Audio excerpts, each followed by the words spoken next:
To use the S Pen to magnify content for easier viewing on Samsung Galaxy S25 Ultra, first you have to add magnify shortcut to the Air command menu. To do so, swipe down from the top right corner of the screen to open up the quick settings panel, and then tap setting icon. Scroll down the screen to find advanced features.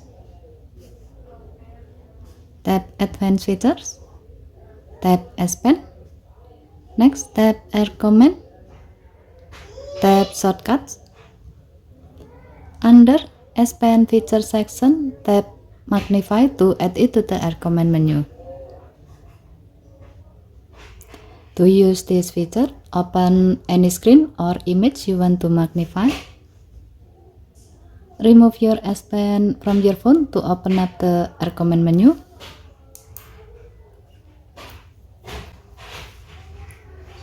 Tap magnify. Now hover your S Pen over the area you want to zoom in.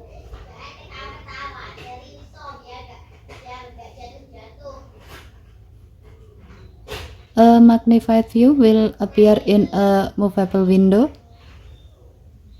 If needed, you can adjust the magnification level.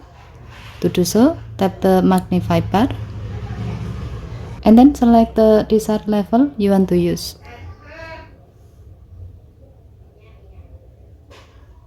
Given to the function, the magnify tool helps you see small text or detailed content more clearly without straining your eyes. It's especially useful for reading fine print, zooming into photos, or checking tiny elements on your screen easily using just your S Pen. Okay, thank you for watching. Please help to like and subscribe. Have a nice day.